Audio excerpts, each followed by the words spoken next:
Hello, Yes. Good evening, everyone. On behalf of the group of 78, I'd like to welcome you all to our 2020 annual policy conference, with a particularly warm welcome for Ambassador Guehenno, our keynote speaker. My name is Roy Culpepper. I'm the chair of the group of 78. I'd like to begin by acknowledging that I offer these opening remarks from Ottawa, which is in the traditional unceded territory of the Algonquin Anishinaabe people. We are grateful to have the opportunity to live and work in this territory. This year, because of COVID-19, we have organized the conference as a series of 6 online webinars over 2 weeks, rather than the usual day-and-a-half in-person event. Our subject is the critical role of UN peace operations, past, present, and future. Before I turn it over to our moderator, Peggy Mason, who will talk about the conference program and introduce our distinguished keynote speaker, allow me to say a few words about the G78. Almost 40 years ago, 78 eminent Canadians issued a statement urging then Prime Minister Pierre Trudeau to take a leadership role in world nuclear disarmament. Ever since that initiative, advancing global peace and security has been a pillar of the G78's mandate. To illustrate, getting to nuclear zero was the subject of our 2017 conference, and in 2016, it was limits to armed intervention. Also central to our work is the goal of strengthening the UN and multilateral cooperation, the theme of our 2015 conference.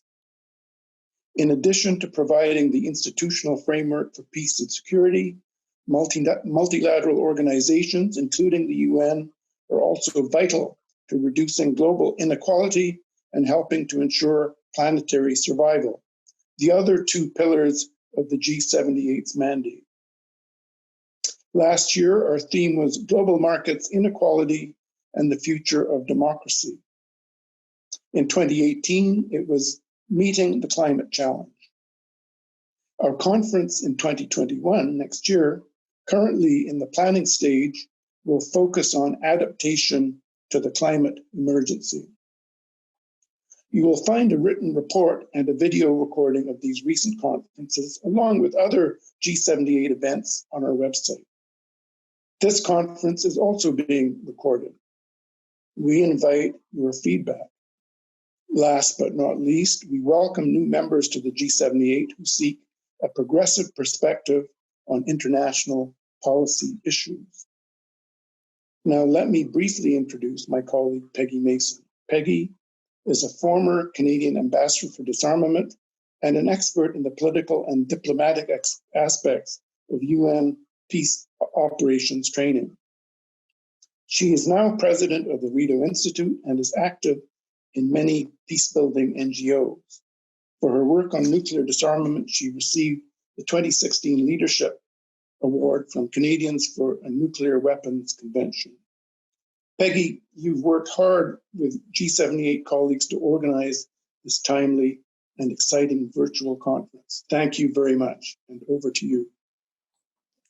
Thank you very much, Roy, and welcome everyone to the launch of our webinar series on the future of UN peacekeeping. I will introduce our keynote speaker, Ambassador Jean-Marie Guehenno, joining us virtually from New York City in a moment. But first, let me say a few words about this webinar series. It is taking place against the backdrop of the UN's 75th anniversary, with heads of government addressing the US General Assembly this week, in mostly virtual form. In his comments, the UN Secretary General, Antonio Guterres, stated that today we face our own 1945 moment. And like the post-war generation that sought to build a new world order, we too must summon the collective will to address the world of challenges to come, and in respect of which COVID-19 is a wake-up call and a dress rehearsal for those challenges. We believe that UN peacekeeping is central to conflict resolution and longer-term efforts to build a sustainable peace. With sufficient support from the international community, we further believe it has the potential to become a key enabler of a long overdue global shift towards a more cooperative security environment. Panel 1 will look at successes and failures and lessons learned, with speakers joining us from New York and Paris. Panel 2, with speakers from Ottawa and Washington, will tackle some of the controversies surrounding the use of force, as well as the role and limitations of UN peacekeeping partnerships in Africa. Both these panels are building to panel 3, where we examine future options for UN peacekeeping, including the potential revitalization of Canadian proposals for a UN emergency peace service. Then the all-Canadian panel 4 looks at how Canada can significantly up its game and finally fulfill the 2015 Prime Ministerial promise of a full Canadian re-engagement in UN peacekeeping. This will all take place between this evening and October the 7th. And then after a pause for reflection, we will host a final panel to consider conclusions and recommendations for inclusion in a policy-oriented report for decision makers and others engaged in UN peacekeeping policy and practice. Following Ambassador Guehenno's keynote to launch this webinar series, we will take up the questions that participants that you can pose using the Q&A button at the bottom of your screen and typing in your question. You can do this while the keynote is being delivered, as well as during the question time itself. You can also click the like button, and this will move them up the list. Following Ambassador Guehenno's keynote, yes, sorry, I just said that. I'm having a little trouble with my computer not doing what I want, so I apologize. And now it is my great pleasure to introduce our keynote speaker. To launch our webinar series, we are indeed fortunate to have Jean-Marie Guehenno, a former career diplomat in the French Foreign Service, who was the Undersecretary General of the UN Department of Peacekeeping Operations from 2000 to 2008, the longest serving head of peacekeeping, during which he led the biggest expansion in peacekeeping in the history of the United Nations. From 2014 to 2017, Jean-Marie Guehenno was president of the International Crisis Group, one of the leading, if not the leading, independent non-governmental organizations working on conflict resolution in the multiple conflicts currently ongoing. Ambassador Guehenno currently has many affiliations, including a distinguished fellowship in the Foreign Policy Program at Brookings, membership in the UN Secretary General's High-Level Advisory Board on Mediation, and a senior fellowship at the Carnegie Council for Ethics and International Affairs, where he is working on his latest book with the tantalizing working title, The Second Renaissance, in search of a new balance between the individual and the collective.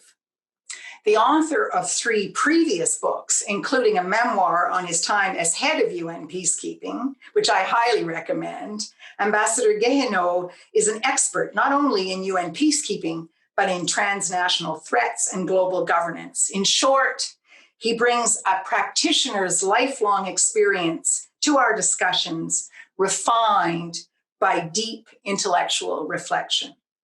In these extraordinarily challenging times in which the global community finds itself, I can think of no better person to launch our virtual examination of the role that UN peacekeeping can play in reasserting global solutions to global problems in a world built on sustainable peace and common security. Ladies and gentlemen, Jean-Marie Guehenno, the floor is yours. Well, thank you very much for your kind words. And let me say how pleased I am to open this very important conference. What is the future of peace operations? In this time of COVID, my answer will be, in a way, as ambivalent as the lessons we can draw from COVID itself. We are learning that there is no effective response against a pandemic that is not based on solidarity. But at the same time, we see that every country, every individual becomes a suspect and potentially a threat. We are tempted to hunker down at the very moment when we should reach out. Peacekeeping generates similarly ambivalent reactions. We cherish our little islands of peace, and we wish the problems of the world would just go away if we could only ignore them. But they won't. Terrorist groups can find safe havens in collapsed countries, and so can deadly diseases. Strategy and ethics tell the same story. The world is connected, and we cannot disentangle ourselves from it. Peacekeeping is one of the instruments, a very important one, that can help us keep a handle on this world. Now, peacekeeping, as you know, is not mentioned in the Charter of the United Nations. It was born thanks to the ingenuity of a few creative thinkers and doers. I'm thinking of Ralph Bunche, of Dag Hammarskjöld, and obviously of a great Canadian, Lester Pearson. The first missions, UNSO, UNMOJIP, UNEF, were creative responses to very specific circumstances that had not been contemplated by the drafters of the Charter, who thought of how World War II started. The world of today is very different from the world of 1945, and it's very different even of the world of the 2000. And that leads some to conclude, a bit hastily, in my view, that the best days of peacekeeping are behind it, and that from now on it will gradually shrivel, if not disappear. I would be more careful in my predictions. Over the years, peacekeeping has been remarkably adaptable. It has continuously adjusted to circumstances, adding new types of missions to its repertoire. Today, there are indeed very strong headwinds that explain some of the pessimism, and I'm going to spend some time analyzing them. But I don't think we should stop there. Peacekeeping is too precious an instrument to be discarded lightly. And I will devote the second part of my speech to the exploration of the path that will keep peacekeeping relevant, provided that once again it is capable of transforming itself. Peacekeeping is a strange animal. It keeps reinventing itself, and it has already reinvented itself many times. When the Cold War ended, it was almost, peacekeeping was a very small activity. It became huge. It is still quite at a high level. And I think now, of course, there is a certain decline, but it will pick up again. Now, let me start by looking at the headwinds that create the pessimism among some. There are strong headwinds, and we must acknowledge them. I identify 5 major challenges. The first one is that there are doubts on the wisdom of big interventions in foreign countries, of which we know often little. Do we know what we are doing when we try to fix societies of which we have limited understanding? These doubts are in part the result of the bitter taste left by interventions that were not UN-led interventions in Afghanistan and in Iraq. They were not UN Peacekeeping Operations, but the UN also is not immune.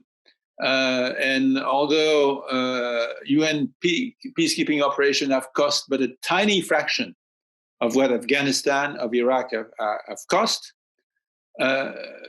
Big missions like the mission in the Democratic Republic of Congo, in the Central African Republic, in Sudan, in Darfur, have left an uneasy feeling. Billions have been spent. And people ask, was it worth it? That question would not have been asked in the early 2000s. In the early 2000s, there was a sense that the major missions that were being deployed, from East Timor to Sierra Leone to Liberia, were part of an ambitious agenda that would bring together stabilization, democratization, and justice. Strategic consideration, of course, were never absent, but this was also and mainly a value-driven effort that reflected the dominance of the West in setting the international agenda. Obviously, today, we are a long way from that self-confidence. And so that's the first challenge. There is a doubt on the wisdom of intervention, whether it's UN-led or not. And that brings me to the second challenge faced by peacekeeping. The Western fatigue and self-doubts that I've just described, which lead to a much more inward-looking posture around the world, are emerging at the very moment when China takes a much more assertive stance, and when Africa, where the bulk of UN peace operations have been deployed, is determined to take a much more active role in the management of the continent. So the question arises, who will set the agenda? And who will set the goals of peacekeeping? Is there still a doctrine of peacekeeping?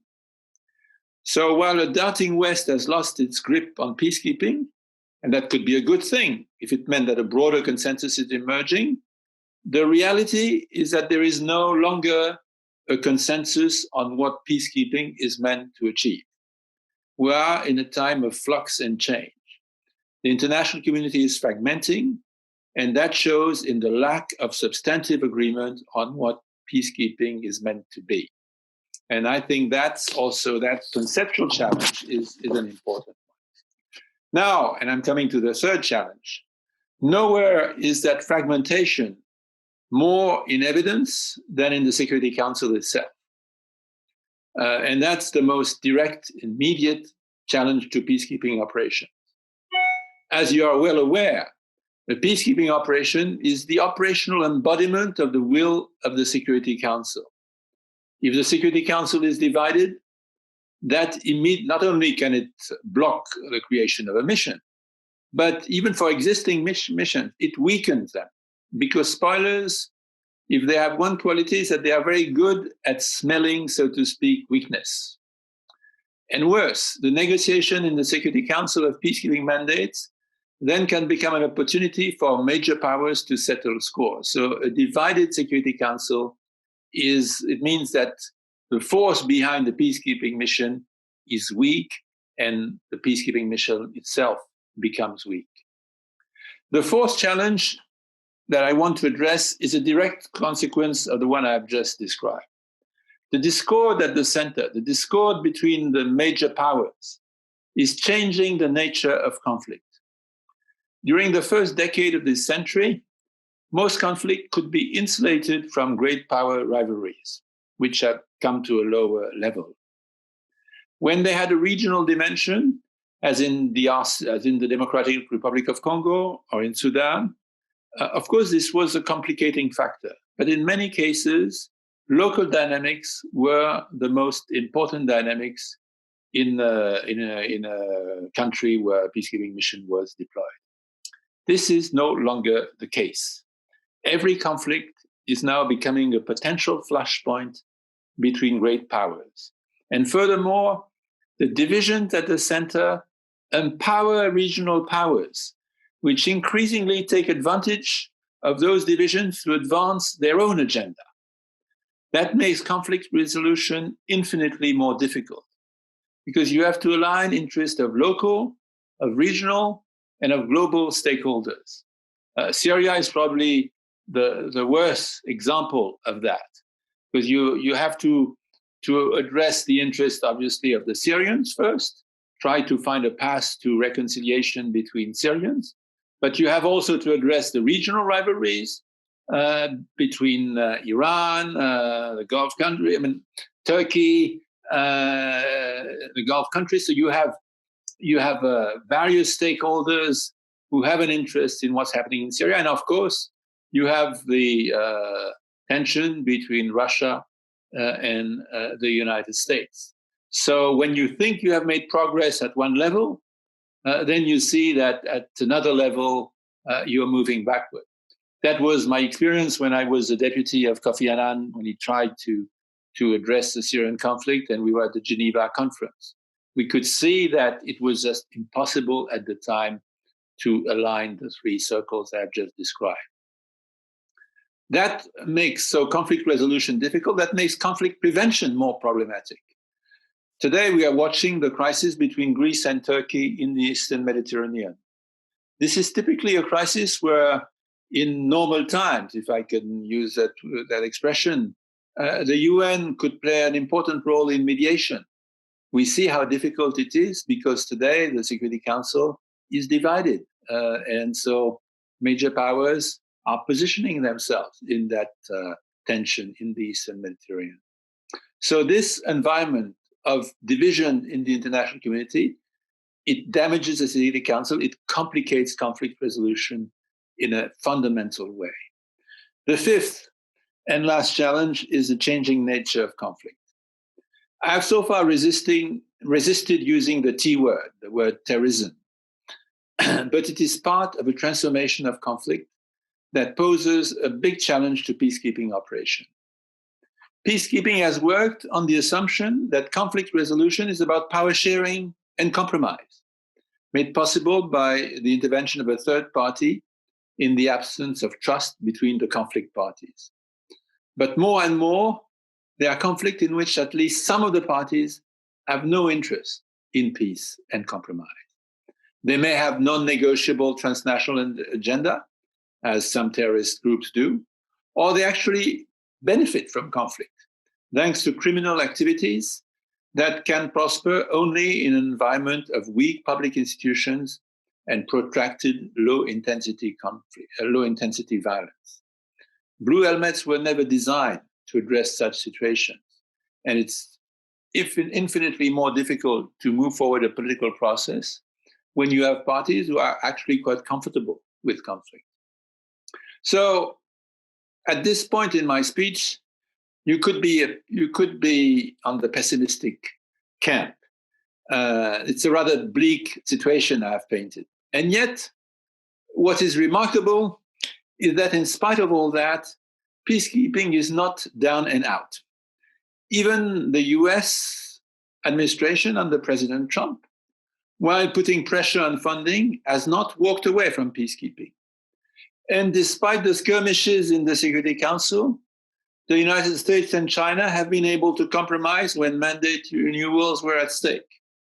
So what I was alluding at the beginning of my speech, when I was referring to the needed solidarity confronting us with pandemics, but also conflict, is still true. Preventing chaos and disorder from spreading remains a shared interest of the international community. And nobody is ready to jettison peacekeeping. But peacekeeping has to evolve. And let me now outline a few of the changes that could be considered. The first change I see is a need to recalibrate the ambitions of peacekeeping.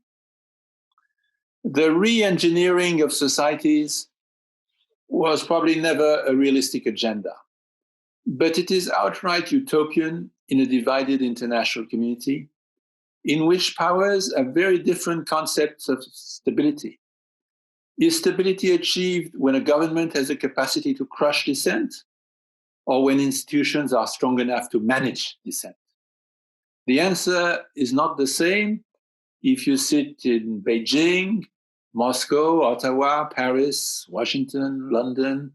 There are very different views on that. And it is probably impossible at this stage in the United Nations and in Security Council to reach a substantive agreement on a broad agenda today.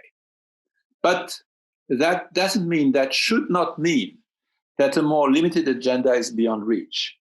And that agenda, in my view, should not be value-free. Between the promotion of democracy and the consolidation of dictators, there are many intermediate goals. The focus, in my view, should be on those responsibilities of a state that contribute to building trust between the state and the citizen, regardless of the institutional setup of the state. One area in particular comes to mind, the security sector, which can be a threat or a reassurance for the people, depending on how it's organized, how it's set up. So recalibration of ambition does not mean lack of ambition. It means refocusing. And that will not happen without some hard negotiations, because as I said, around the table of the Security Council, there are quite different views. But there is not a reason to start that discussion. That discussion will start on very specific situations rather than in some doctrinal discussion. But as I believe that as situations arise, it will be our duty, without having the kind of overreach that we probably had in the first decade of this century, without having that overreach, it's still necessary to convince our partners in peacekeeping that solid institutions are the best guarantee of stability. The second path I see we should take is to refocus on politics. The debate on political missions versus peacekeeping operations, in my view, misses the point. Sometimes the deployment of a force is necessary, sometimes it is not. But what is common to all missions is that they are intensely political. And a mission without a peacekeeping mission without a good understanding of the political situation, without an astute political strategy, will inevitably fail. And too often we have lost sight of the politics because we have been caught up in the operational immediate demands, which are very legitimate and important, like protection of civilians. But the only lasting protection of civilians is a government that the people can trust. And so it's a political response. If it is just the physical protection, the day-to-day physical protection of the mission, then there is no exit strategy. So you have to go back to the politics that will provide a lasting solution.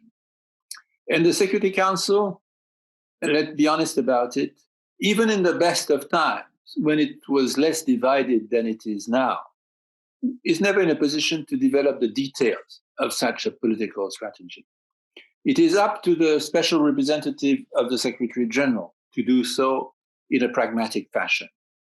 What is needed is the Security Council that has enough trust in the Secretary General to give him some leeway, that has enough trust to let the Secretary General appoint the best people for the job, and then a Security Council that genuinely support them. And let's be frank, that does not always happen. The third path I think we should take to renew and modernize peacekeeping is the military posture, the change in the military posture. There is not much appetite today for the heavy static missions that were deployed in the early 2000s. They are ill-suited for the rapidly changing and often non-permissive environment of contemporary conflict. Such deployments are seen as costly and not so effective. They also often create what I have called a peacekeeping trap, providing just enough reassurance to the host country to eliminate or to weaken any incentive to reform and create self-reliance, and thus depriving the mission of an exit strategy. The mission is supposed to do everything, and the host country is doing little. And then there is no end in sight. In the future, in my view, a much closer interaction between the mission and the national security forces may be needed. But that will raise issues of impartiality, because the reform of the security sector is always a highly sensitive political issue in the country and internationally. We see how rivalries between powers, for instance, can play out in Somalia, for instance. It's quite with different countries supporting different concepts of what security sector reform would be. So I think As the United Nations becomes more robust, it will need to work more closely with the host country. It will need to think through in more details what the transformation of the security sector has to be, but that raises a whole set of new issues that will need to be addressed. The fourth path I would want to mention is that the United Nations and the African Union need to learn how to work together. Several models have been tested in the last 2 decades, but none, to be honest, has been totally satisfactory. And there's probably no model that would fit all situations.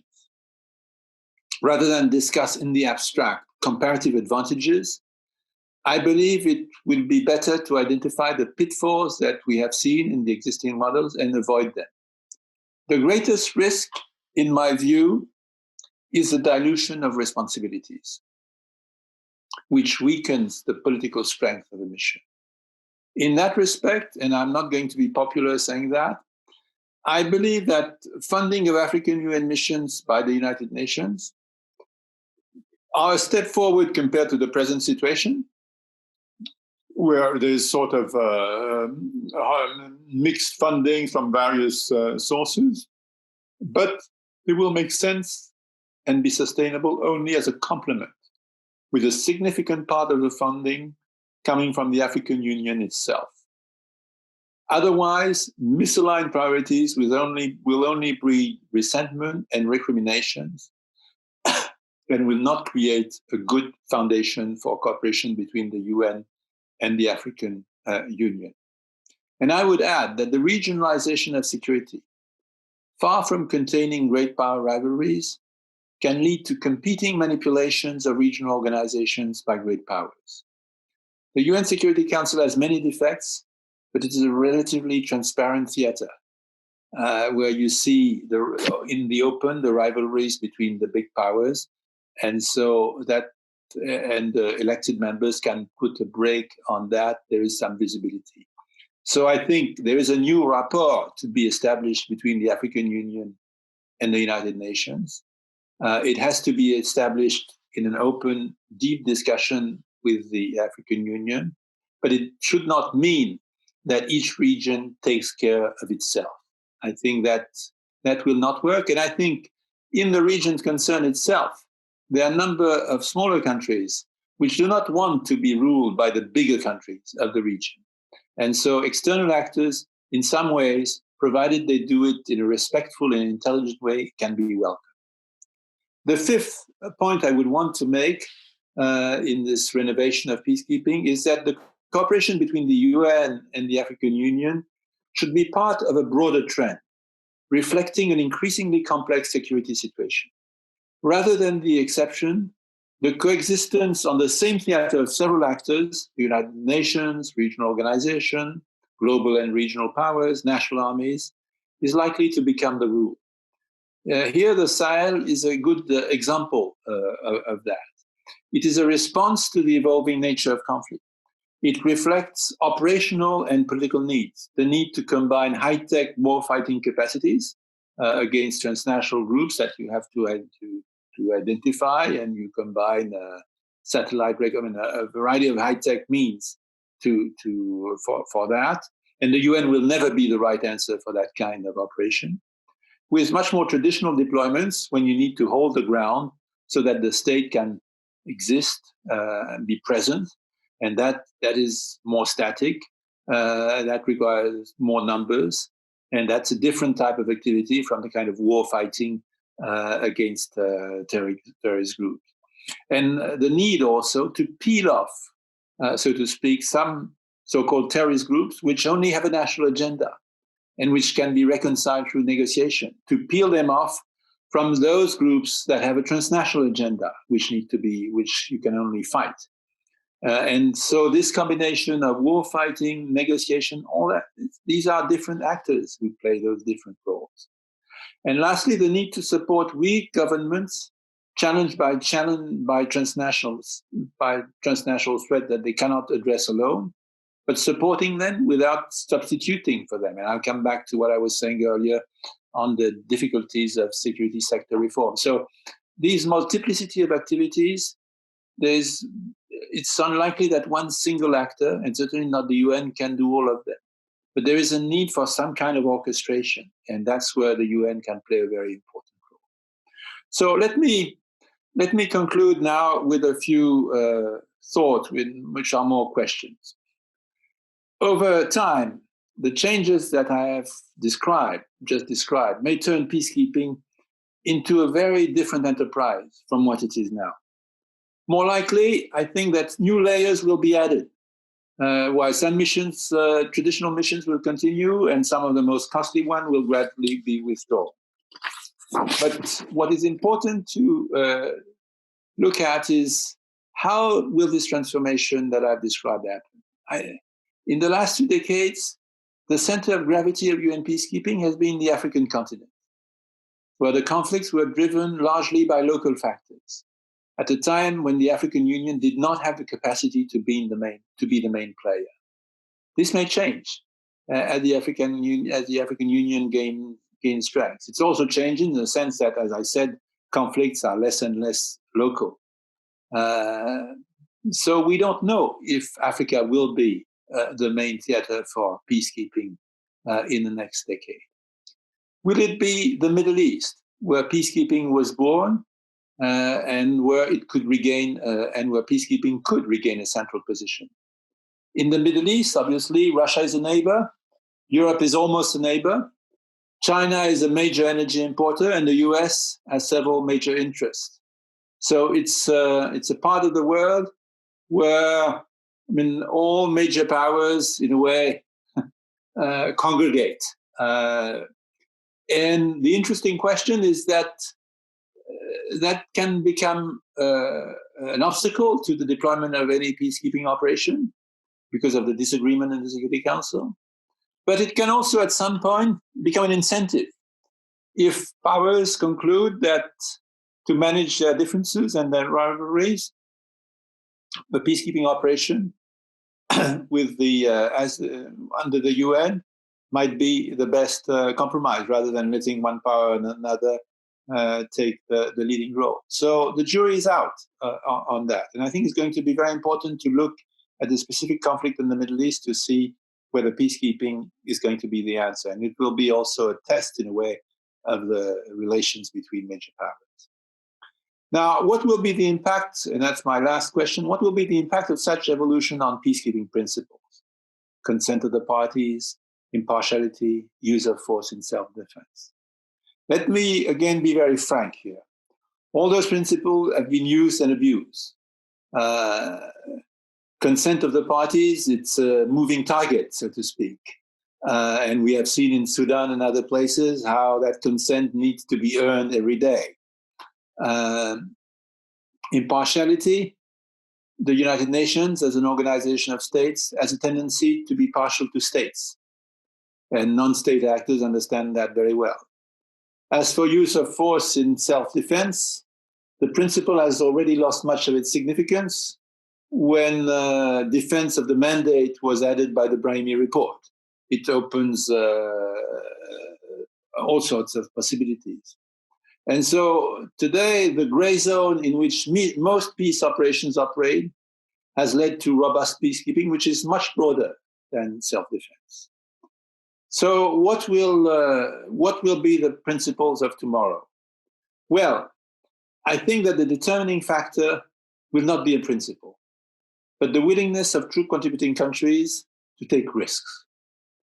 And that willingness will always be greater if a country concerned has a direct interest in a conflict, which contradicts the first principle of impartiality. And I think that's, in a way, the biggest conceptual challenge to peacekeeping today, is that we are going to see more and more situations of non-permissive environments where risk will need to be taken, and where the UN, in some ways, will have to take sides up to a point. Because that's the only way it will get the support of troops that are willing to take some risks.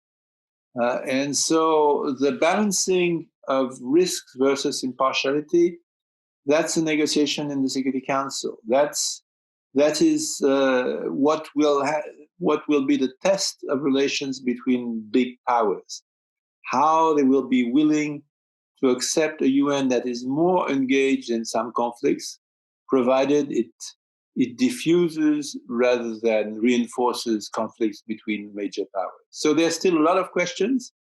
One thing I'm convinced of is that peacekeeping has a future, but I think that future is going to be dictated by circumstances, and it is up to us in those circumstances to defend the values that have made peacekeeping a noble activity that deserves to continue to be a major instrument of international diplomacy. I'll stop there. Thank you. Thank you very, very much, Ambassador Guehenno. I think you've managed to be very forthright and unblinkered about the problems and the challenges, but at the same time have offered some very, very interesting ways forward. Building on, as you've noted, the tremendous adaptability of UN peacekeeping, and really have offered some challenging ideas as well, which I hope during the course of all of our webinar sessions we'll be able to reflect. On. We have some questions that have been sent in by our participants that I want to get to.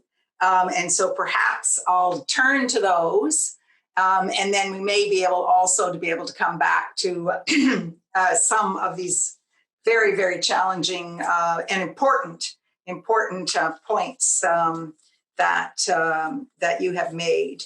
And I must say, perhaps one of the most encouraging aspects of it is reminding us that in spite, and of course we see all the time on the outside, the tremendous discord in the UN Security Council, an inability to agree for months on a resolution with respect to COVID. But you have reminded us that in the meantime, mandates have been extended, and that missions have been funded, albeit facing, the Trumpian challenge of cutbacks. But still, by and large, missions have been able to continue and function. So, and that, as you have pointed out, reflects a deep, perhaps an unacknowledged recognition by great powers that they too need UN peacekeeping. And so, having said that, I think now I'll turn to the questions. The first question is from, and I apologize if I pronounce the name wrong, Tarig Abusili, and he is asking about your view of the chances of success of the United Nations Integrated Transition Assistance Mission in Sudan, and whether or not it can contribute to a successful transitional period leading to sustainable democracy in Sudan. I mean, that's a big question, but I'm sure you have some thoughts on that, about how the mission might be able to contribute and whether it can in current circumstances. Ambassador. Well, that's a tough question, because transitions to democracy, in the end, it's always the people themselves in the country that can do it, and foreigners have to be humble. They can play a supporting role, but they have to recognize that they're just in a supporting position. I think in the case of Sudan,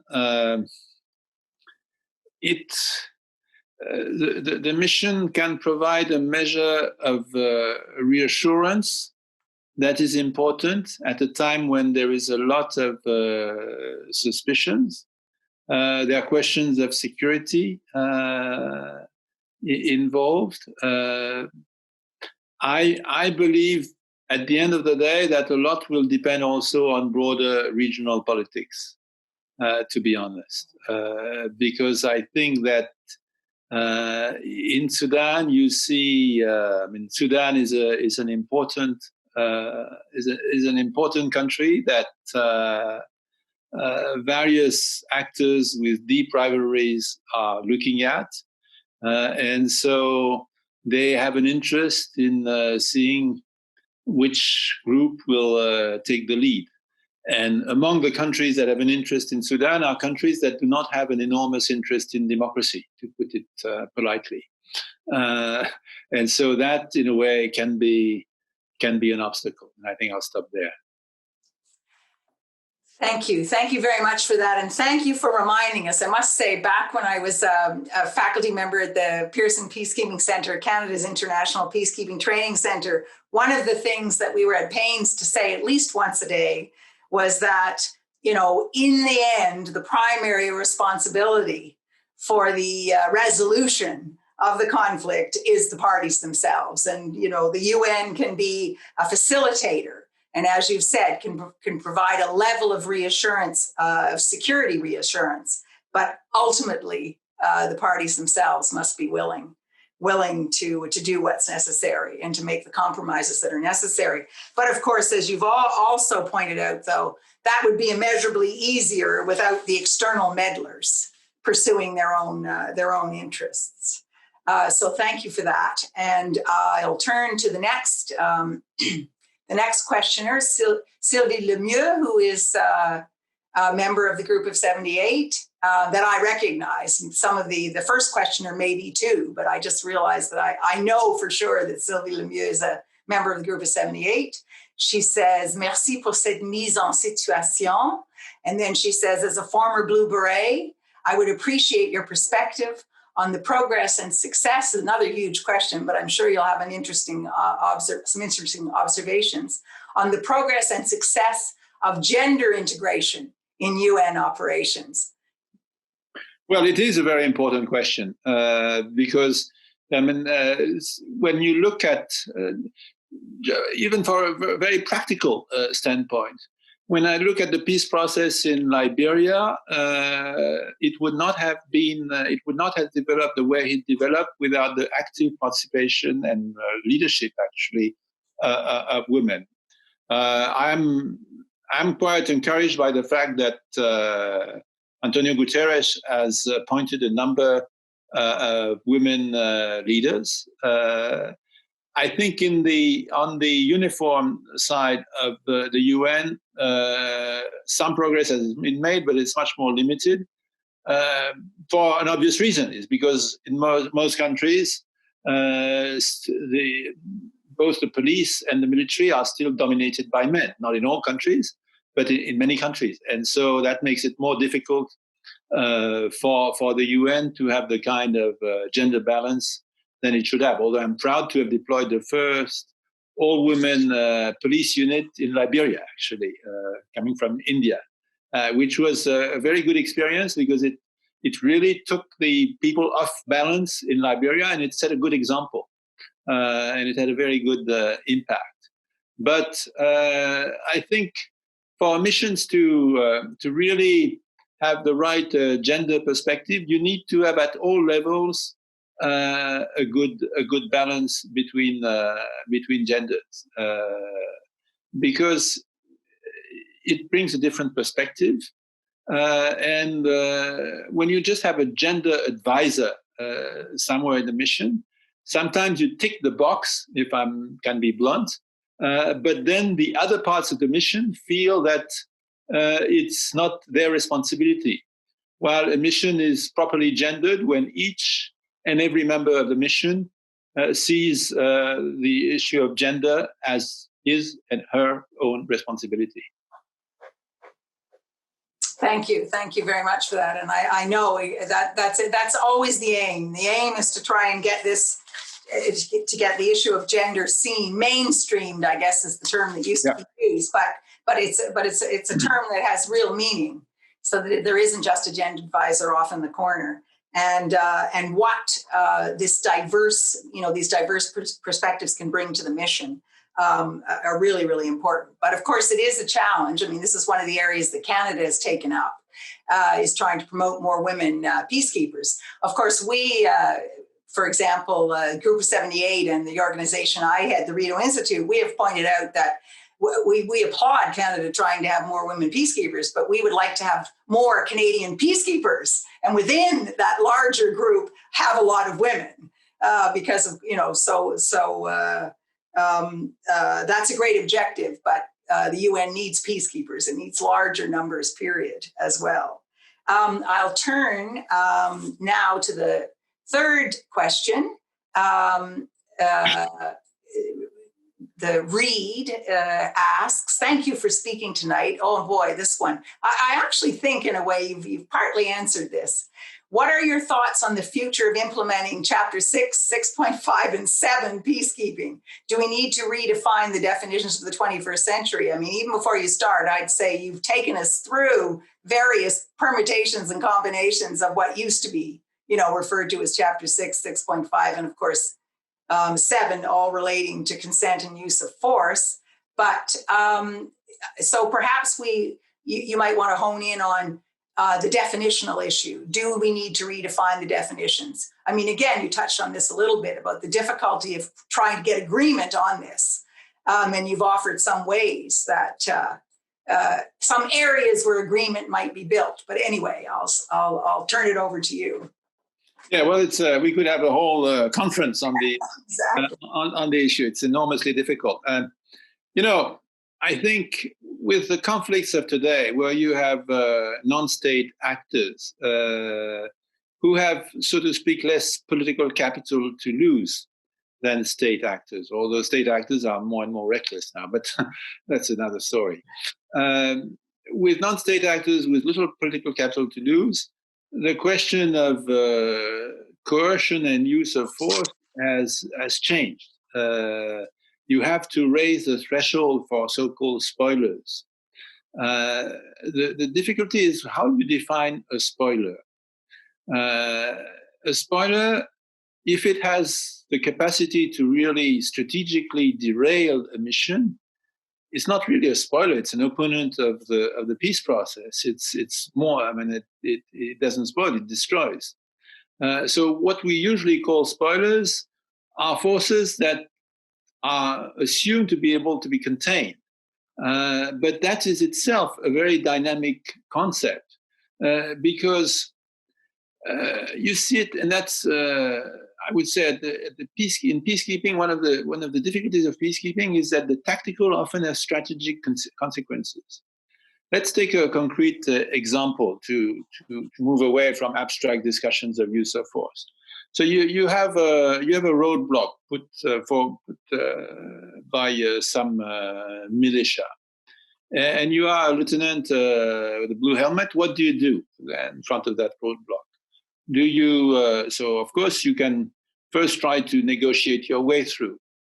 What happens if it doesn't work? Do you force your way through? Do you go back?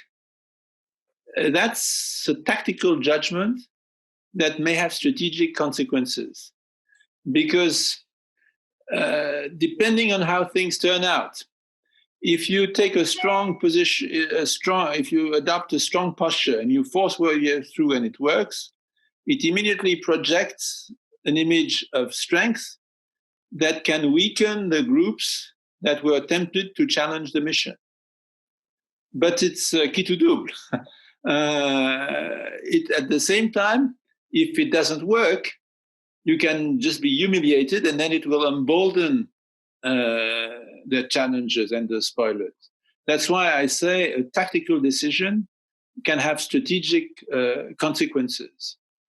And so I think for the UN and the use of force and Chapter 7, 6, and 6.5, etc., I think the reality is that the UN will never be configured to be a war-fighting machine. And if it tries to be, it will fail. Even if now, if today the word intelligence is not the dirty word it used to be, the UN will never have the capacities of a modern army, and in terms of coordination between various units, it's not a war-fighting machine. So it can weaken, it can possibly crush weak adversaries. It can intimidate them, but it cannot fight a war. And so it has to have a very rigorous strategic assessment of the strength of its challenges and adapt its response correspondingly. And that's where possibly the need to have different forces coexisting in the same theater comes. Because you have groups that are determined to fight and that not going to be intimidated, and that you're not going to crush. And that's where you possibly need a different force. That's what you have at the moment in the Sahel. And at the same time, you need a force that is just strong enough to protect a village, to stabilize an area, knowing that at the same time you will need to have more targeted operations against groups that have not disarmed and that are not willing to disarm. And so I believe that the evolution of the UN will be more toward this cooperation between different types of forces, rather than UN upping the ante to become a fighting force. Because what I can see, and that brings me to the other point I alluded to in my speech, is the UN supporting national forces who fight sometimes. But that, of course, and we have seen the problem in Congo, if those national forces commit atrocities, abuse, you don't want to support them. And so this goes hand in hand with the reform of the security sector, so that the forces you support are forces you can trust and respect. Trust because they represent the will of up to, as far as you can see, they represent the will of the people. And also you respect because they are not serial human rights abusers. And that's how actually they will gain the trust of the population. Personally, when I was in charge of peacekeeping, I refused cooperation with forces of the government, which later happened, because I thought at the time that they were not trusted partners. They were just a militia like the others, and a militia committing a lot of atrocities. And I didn't think it was a good idea for the UN to be a partner of such forces. So it's I don't think there is an abstract answer to that very important question that you raise. I think in each situation you have to assess the political, the military strength of who you are dealing with, and configure your force and your alliances and your partnership accordingly. Thank you. Thank you very much for that. And I note that we've just come up to 8 o'clock. We had indicated, I neglected to mention this at the outset, but we had forecast that we always had it in our own planning, that if there still were questions that we could go a bit over, with, of course, the agreement of our distinguished speaker, we would have to set the limit at 15 minutes if we need that. But with that understanding, then, I would like to go, this question, I think, follows from the discussion we've just had, although the question I don't think is related to suggesting that the UN should have a warfighting capacity, but really addressing more the question of UN forces and the issue of the sometimes reluctance and unwillingness to take risk. I mean, you were talking about that with respect to Western forces, UN ambassador. And so, of course, I alluded at the beginning to these proposals for the UN to develop a standing capacity. And so the question, against that backdrop, the question we have from Robin Collins, who is one of the co-chair of the planning committee of this whole series, is, do you see a UN standing capability as a way to get around unwillingness to take risk? Again, emphasizing that this is not to suggest it would be a warfighting, standing capacity for perhaps potentially robust peacekeeping, but certainly not warfighting. I think it will. I mean, I think there are a number of objections. I mean, it's in principle it would be a good idea, and I know Brian Urquhart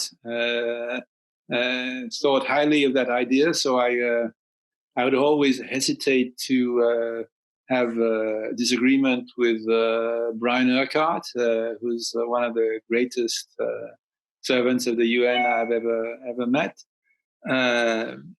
But I think there are a few questions that one should address with that issue. One is obviously the funding. Is that even without President Trump, I think it'd be very hard to convince member states to maintain a standing capacity. And it'd be even harder to maintain a standing capacity up to date. That is an effective standing capacity. It's with the right equipment, which needs to be modernized, like any army. And so I think that would be a very difficult discussion. The second, so funding, keeping up to date, and then a third reservation I would have is that very quickly the member states would see that standing capacity as relieving them of their obligation to deploy in particular missions. So they would say, well, deploy the standing capacity, and then we'll see if. And so the standing capacity might quickly be essentially stuck in a couple of missions.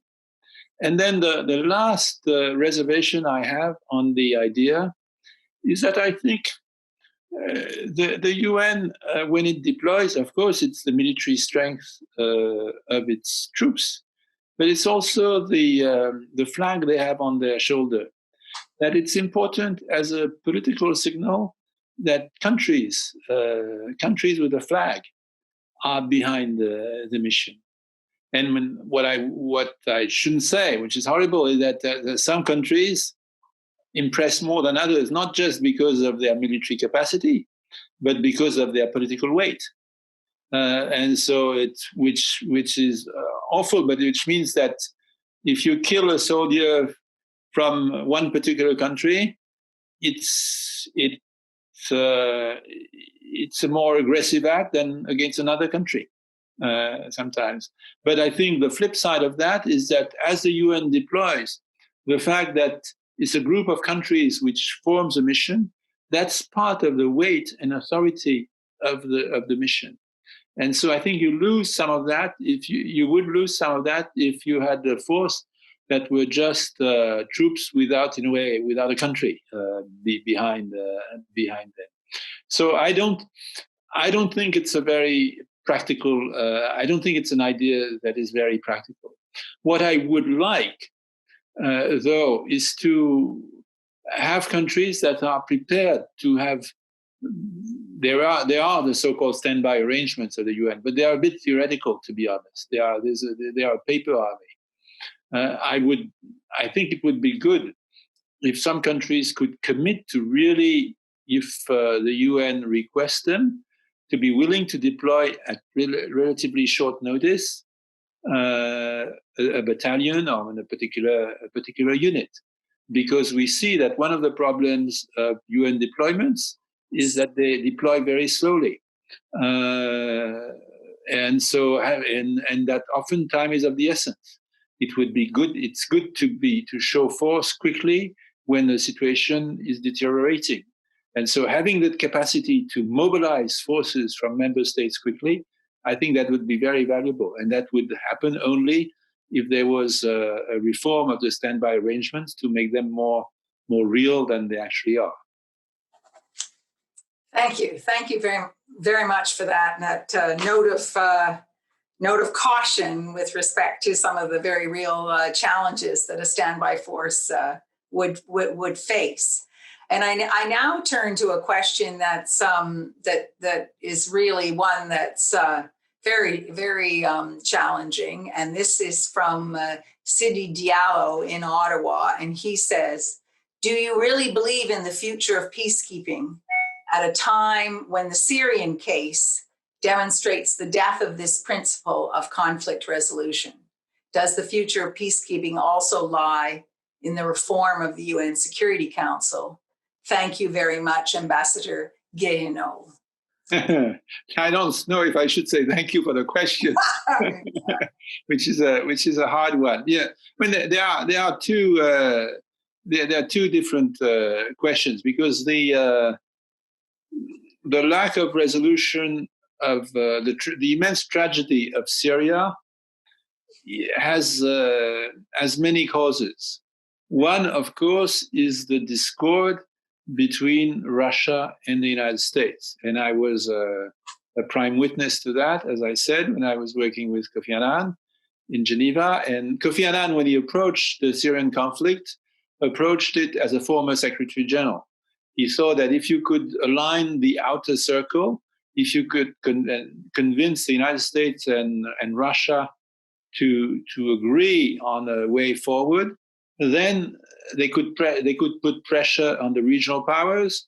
Russia would put pressure on Iran. The United States would put pressure on Turkey, on Saudi Arabia, and then those countries themselves would take care of some of the Syrian actors, would influence the Syrian actors. And so going from the outer circle to the inner circles would lead to peace. And we discovered that there was no possibility even to have a semblance of agreement of the outer circle.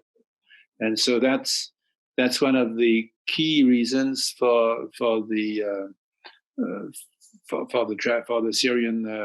Syrian tragedy. Now, how would that be resolved? Would that have been resolved if there was a Security Council reform? Of course, I agree, like any objective observer, that the Security Council of today doesn't reflect the world of today. It reflects the world of the negotiation of 1945. That is clear. Now, would a Security Council reflecting the world of today, would it bring necessarily peace? I'm not sure at all, because what matters is the divisions among the powers today, and if you had China is in the Security Council, but if you had India, and would that make, if you had Turkey, would that make the Security Council a more effective force for peace? I'm not sure. So if you abandon the veto, would that work? No, because the countries like the United States, and not only the United States, that would never accept to be overruled by the Security Council. So I don't want to pour cold water there, but I think sadly at the moment a reform of the Security Council is not possible. It's not going to happen. It means that the Security Council is going to get weaker, but it's the only thing we have. And so we have to live with a very imperfect body, and it's a source of great frustration. But I think it's dangerous to weaken the authority of the Security Council, because we see a continuous erosion of international law today, and and that erosion starts with actions of members of the Security Council itself. We need to try to consolidate those dikes of sand, so to speak, that keep full war out. And so I think we have bad institutions. I think it was when you read the negotiation of the Charter, books on the negotiation of the Charter, you see how difficult it was. Although if there was a unipolar moment, that was 1945, when the United States produced half of the world's wealth, had the monopoly on nuclear weapons, and was a creditor of the rest of the world. And yet, and there were 40 or 50 countries in the world, because decolonization had not happened. And yet, the negotiation of the Charter was not that easy. So today, having negotiating another charter, a better charter, is utopian. And so I think we need to be pragmatic and try to make the best of a very imperfect system. Thank you very much. I think we're coming near. We've got a couple of questions left, but I think one of them, which is raising the issue of the UN Emergency Peace Service, which is really a standing force. I think we've discussed that. We didn't use that title, but I think you gave us reasons why you would have concerns with that. And the next question is rather a long, thoughtful one, with some very specific points about, and you alluded back at the beginning to, the problems of Afghanistan, where, of course, it was not a UN. There was a UN political mission with very, very limited role for most of the time. And then, of course, the International Security Assistance Force, ultimately led by NATO. But I think I'm going to exercise the prerogative of moderator and say, I think this is a question that perhaps is best dealt with after, if you would agree, that I will give you that question, Ambassador, and then perhaps we can see about conveying a response, because I don't see at this point that we're going to be able to get into that level of detail about what was not, in fact, a UN mission. So I apologize for that, but we're getting close to the end of time. Perhaps I'll just pick one tiny aspect out of it, and that is does the UN have a role now with respect to the negotiations and so on that are currently going on? And so in the last minute, perhaps I'll pass that over to you. Well, I think in a different time, it would be very logical for the UN to play a significant role in that negotiation, because you need to combine the interest negotiation between the Afghans themselves with a sort of broader regional understanding, which should include Russia, China, Pakistan, India, Iran. And if you look at the various national actors, none of them has the possibility to bring together all those actors. And you need for Afghanistan, I'm going to sound a bit paradoxical there, you need a status a bit like the one that was agreed for Switzerland in 1815 at the Treaty of Vienna. You need to make sure that Afghanistan is not a pawn in the great game, in the rivalry between great powers. It's not part of the great game.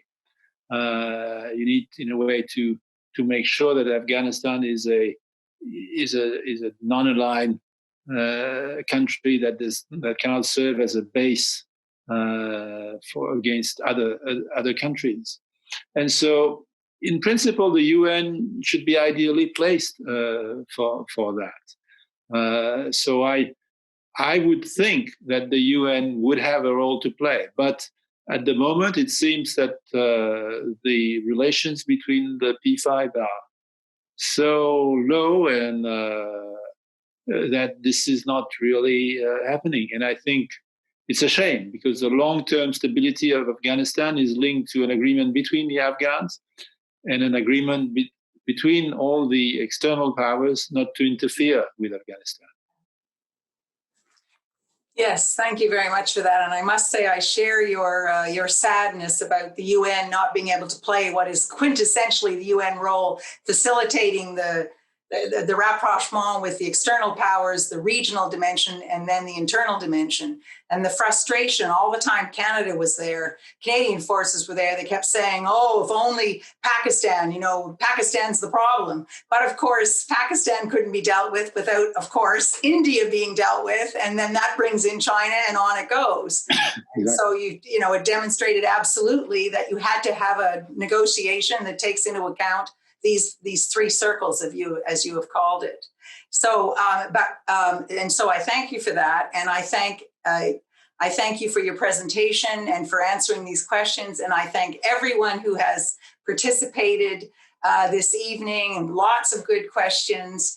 And just let me say, the next panel is at 11 a.m. on Saturday, this coming Saturday, to accommodate a speaker in New York and a speaker in Paris. And so we hope that all of you that have joined us here this evening will consider joining us again on Saturday. I thank you all, and I bid you good night.